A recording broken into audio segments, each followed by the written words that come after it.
RPGED jour 10, donc là c'est les origines. Alors ça c'est un petit bébo que j'enverrai par rapport à tous ceux qui font de l'action-aventure voilà, concernant les jeux de rôle.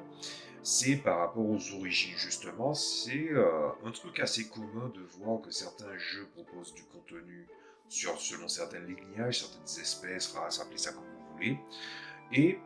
il vous propose des engagements bien précis sur les paramètres de caractéristiques et après il y a toujours une partie où il y a des gens qui disent un peu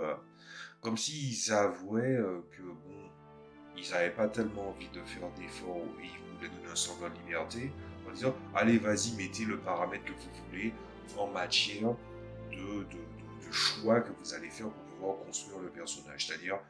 une certaine modulation, notamment par exemple parfois sur le choix des caractéristiques. Si vous jouez au jeu de rôle et que peu importe le jeu de rôle d'action-aventure et qui a cette posture d'espèce, et que par facilité vous vous dites, surtout si vous êtes débutant, ouais mais en fait est-ce que ça serait pas bien de donner un avantage ou un désavantage de choix de caractéristiques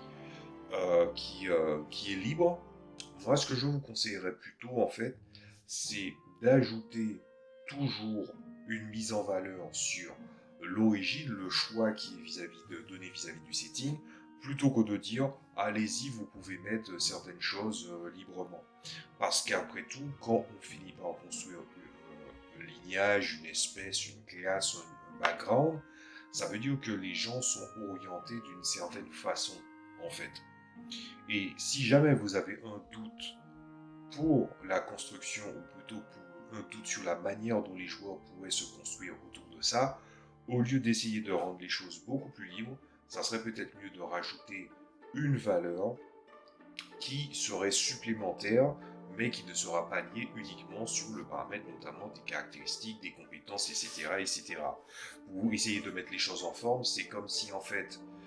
vous avez l'origine, vous avez la classe qui est un petit peu la classe héroïque, la figure héroïque qu'il est, ou le métier qu'il occupe, mais il y a toujours une partie qui a toujours été négligée dans la majorité des jeux action-aventure, c'est en tant qu'individu, il a des bénéfices personnels qu'il devrait avoir, en plus des choix de gains qui ont été proposés par la création de personnages.